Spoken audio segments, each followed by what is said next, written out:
The silver ships came down from the stars like tears falling from heaven.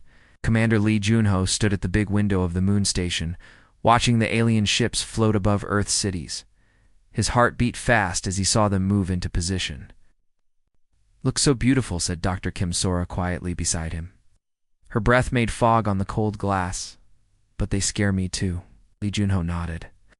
After all these years of wondering if humans were alone in the universe, the answer had finally come, and it was bigger than anyone had imagined. The first group of aliens came in 3 types. The tall, graceful ones called themselves Valthani. Their skin glowed with soft light, and when they spoke, it sounded like music. The second group was the Krog, big, strong warriors covered in thick armor that looked like it grew from their bodies. The third group called themselves Zephyrians. They were shorter, but had many eyes that seemed to see everything at once. Ambassador Valthera was the leader of the Valthani.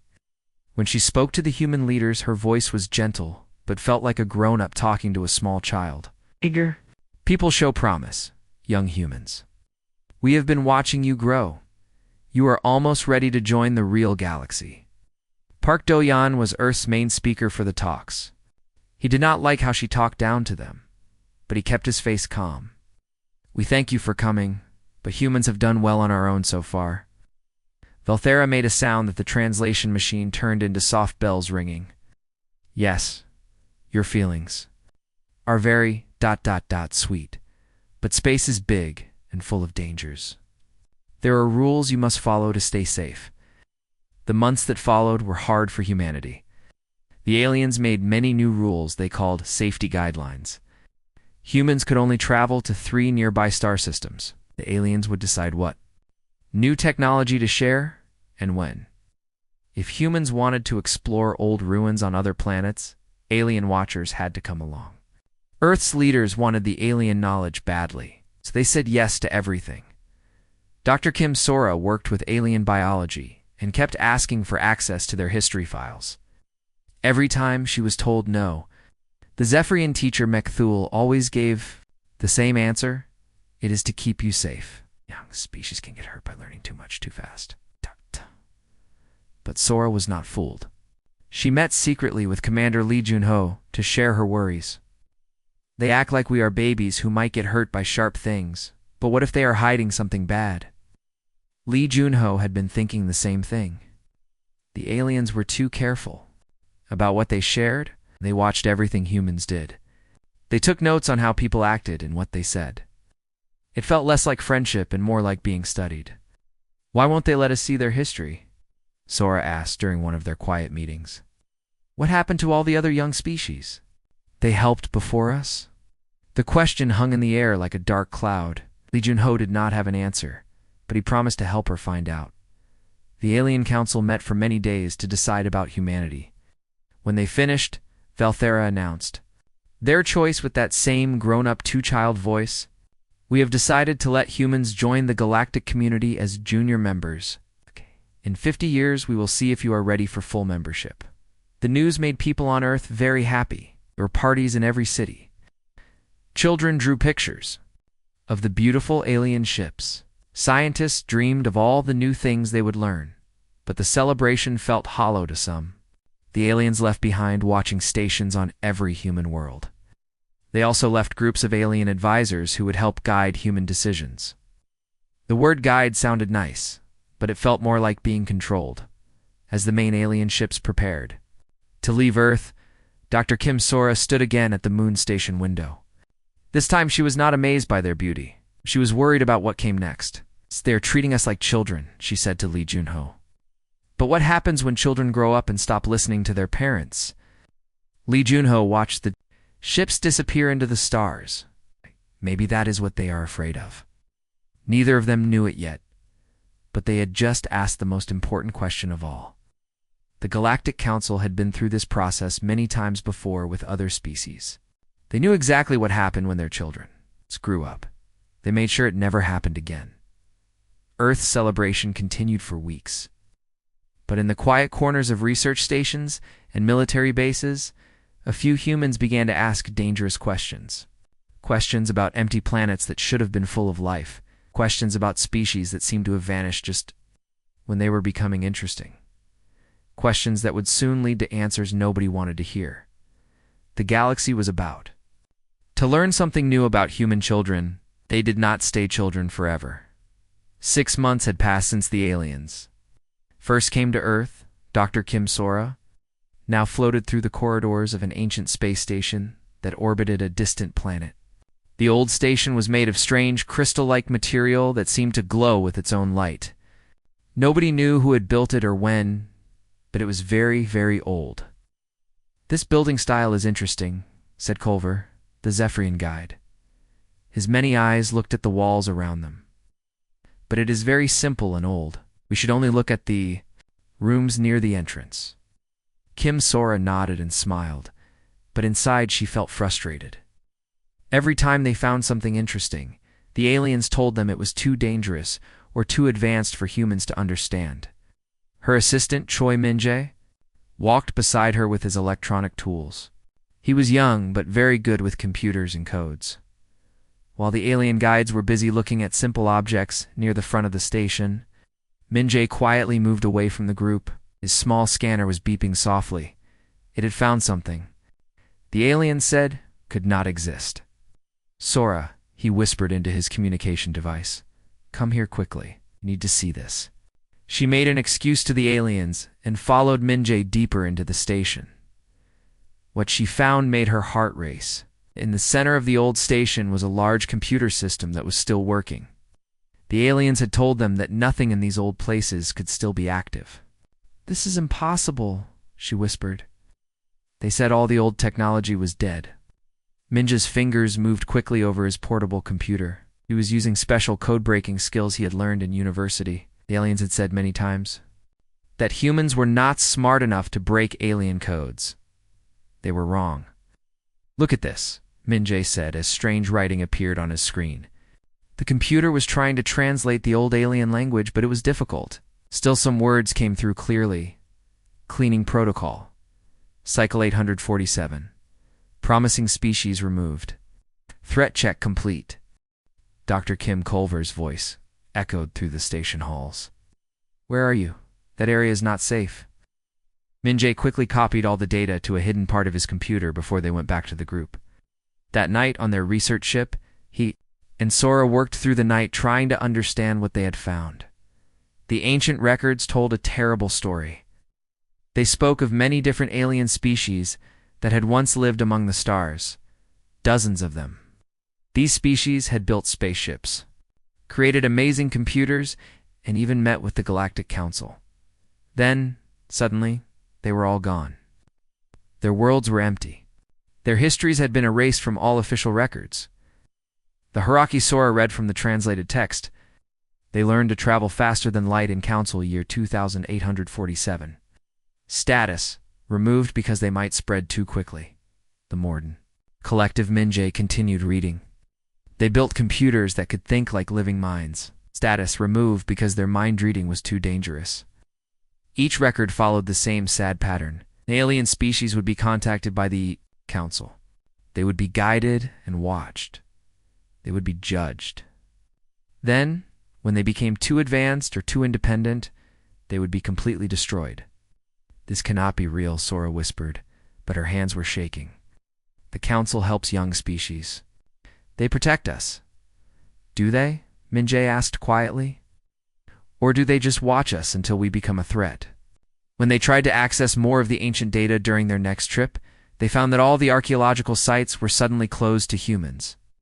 Ambassador Velthera gave them the same sweet smile and gentle voice as always. "Your own protection," she said. "Young species sometimes get confused by old records.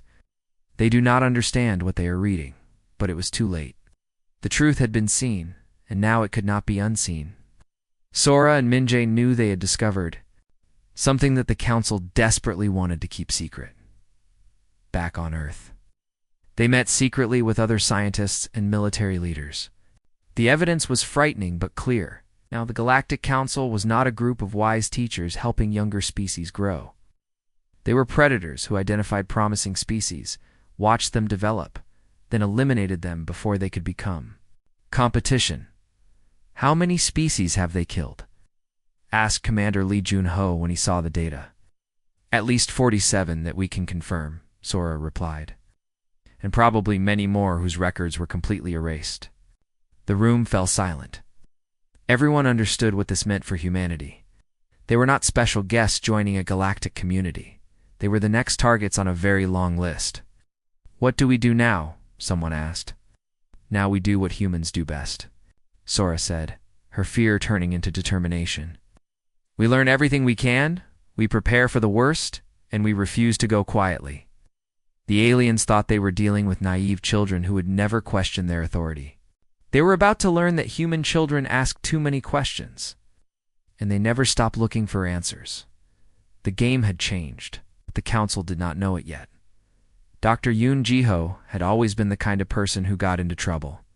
She asked too many questions, looked where she was not supposed to look, and never followed rules she thought were stupid.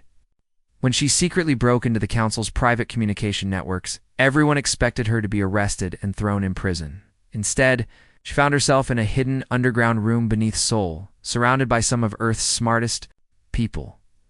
The room was deep underground where alien scanners could not find it. The walls were covered with screens showing data and secret information. Show them what you discovered, Commander Lee Woo-bin ordered. Ji-ho pressed a button, and the room filled with floating pictures made of light. Charts, graphs, intercepted messages, and decoded files appeared in the air around them. For months, she had been carefully gathering proof of something terrible. The council has a system, she explained to the group of scientists, military leaders, and government officials. They look for new species that are starting to travel between planets. When they find one, they make contact. Then they spend many years watching and judging how dangerous that species might become. Park Ki-won, who is now in charge of Earth's alien relations, looked at the timeline with growing fear. How many species have they done this to?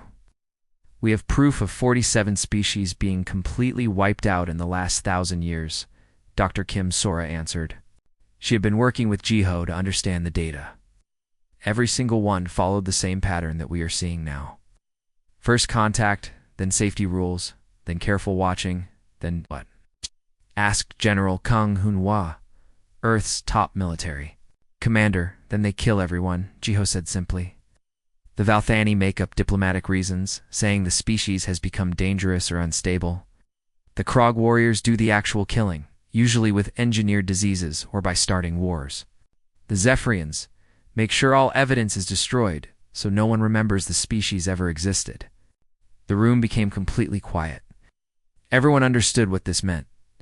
Earth was not being welcomed into a galactic family. They were being prepared for murder. How much time do we have? Lee asked. Based on what happened to the other species, we have between 2 and 5 years, Sora replied. We are currently in the final evaluation phase. They are watching how we react to emotions, how quickly we learn new technology, and what they call our chaotic cooperation, the way we work together even when we disagree. All of this marks us as a class of threat. But there is something they do not know, Ji-ho added, with a dark smile. We have been preparing for this possibility since the day they first arrived. Through her careful hacking of council networks, Ji-ho had discovered something amazing. Several of the extinct species were not completely gone. Some had survivors. Hidden colonies on secret planets, refugee fleets hiding in deep space, underground resistance movements on conquered worlds, all waiting for the right moment to fight back.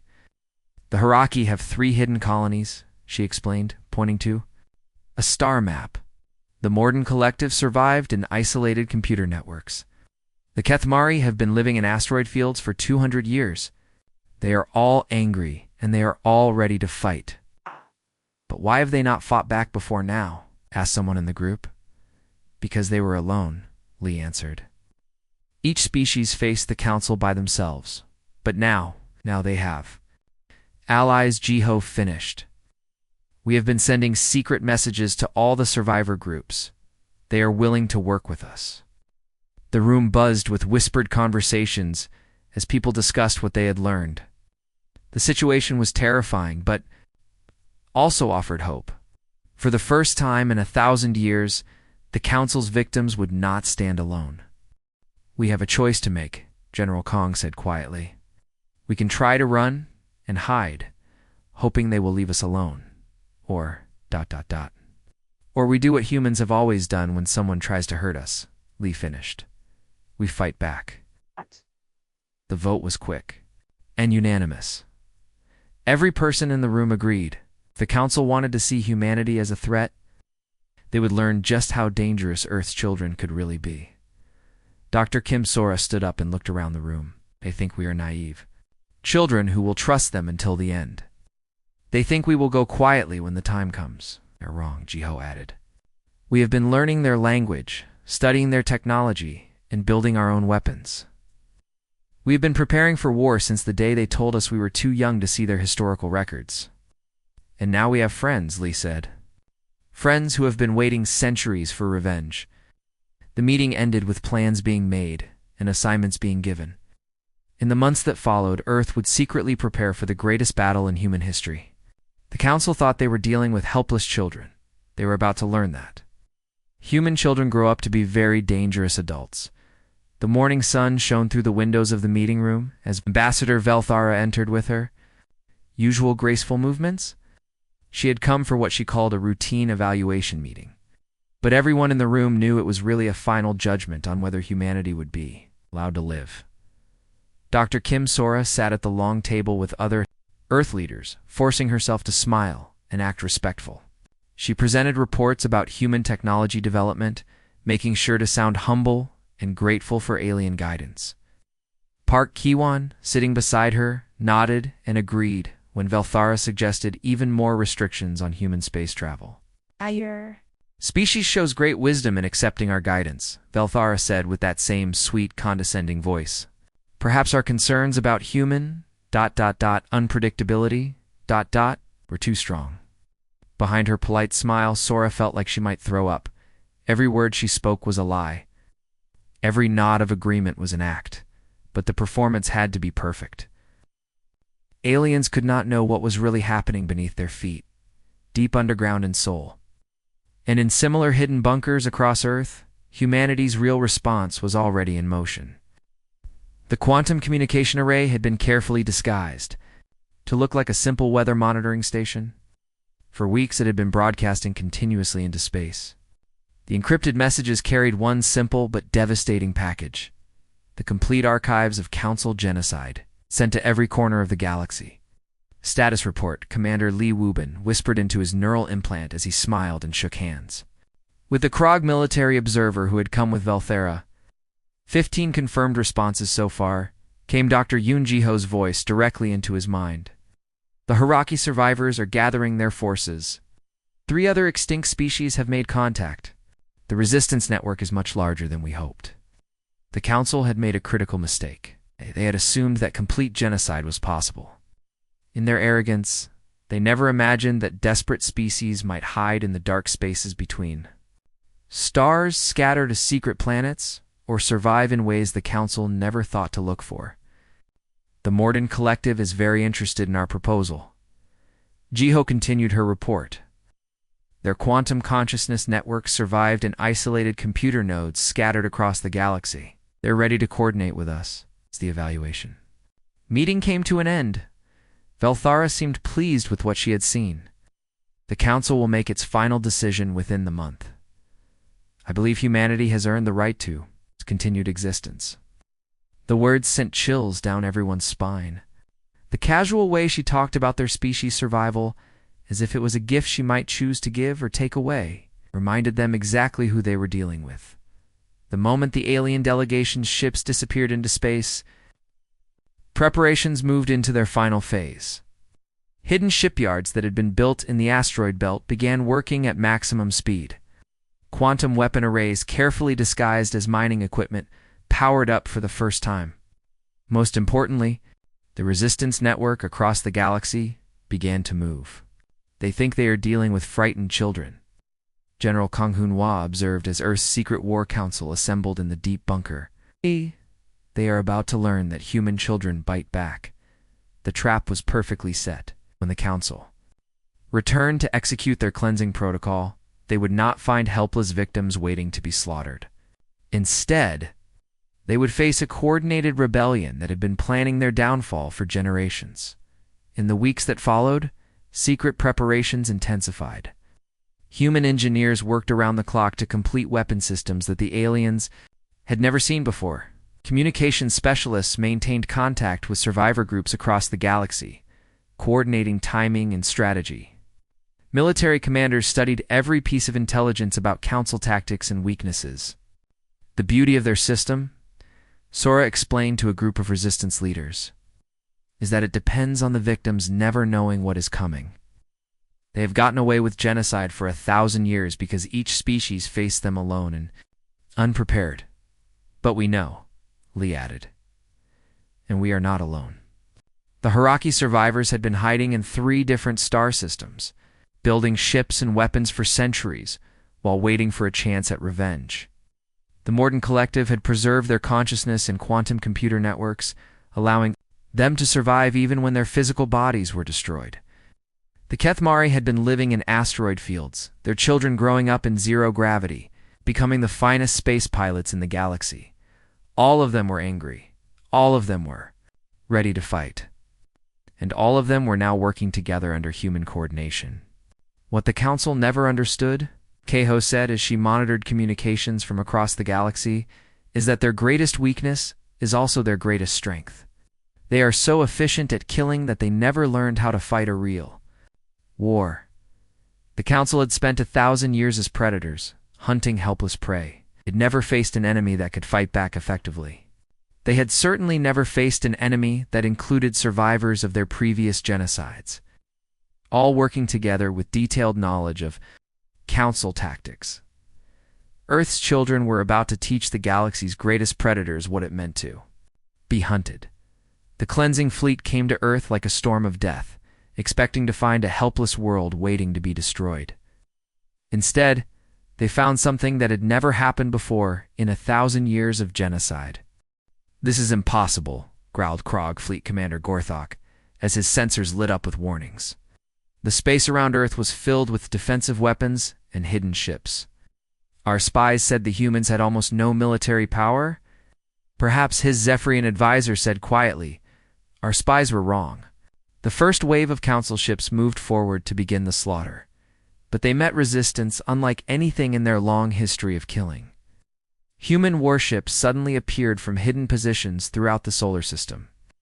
But the humans were not alone. Haraki fighter ships, thought extinct for 3 centuries, materialized from quantum shadows like ghosts returning from the dead. Morden Collective Consciousness networks seized control of Council communication systems, turning their own technology against them. On the bridge of the Earth ship, UES Defiance, Admiral Lee Wubin watched the battle unfold with grim satisfaction. "All stations, this is Admiral Lee. Remember what they called us children? Show them what Earth's children have learned."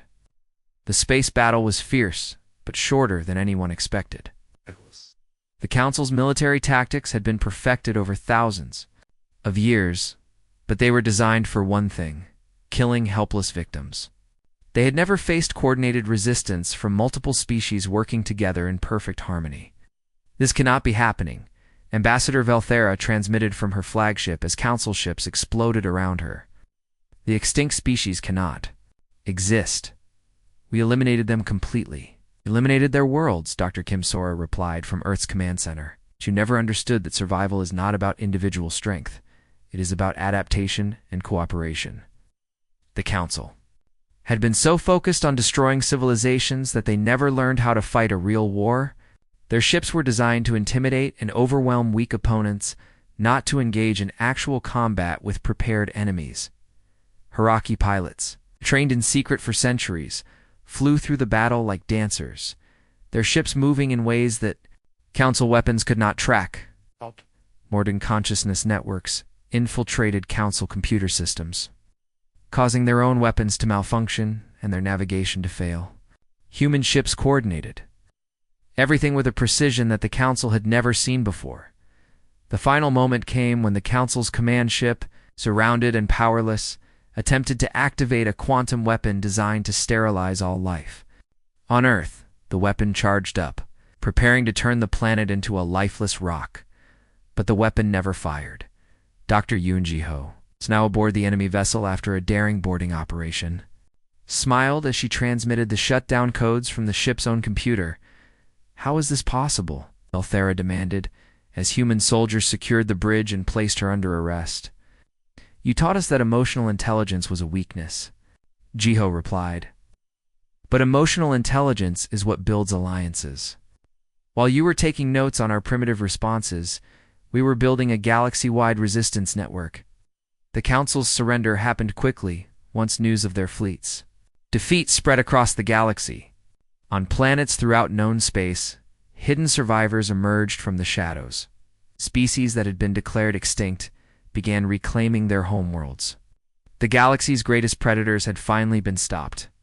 In the aftermath, as Earth's leaders worked to establish a new galactic coalition, Park Ki-won reflected on the strange irony of it all.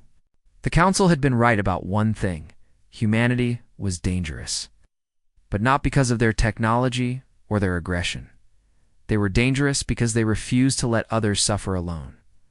"What happens now?" asked Dr. Kim Sora as they watched. "Former Council worlds send requests to join the new coalition.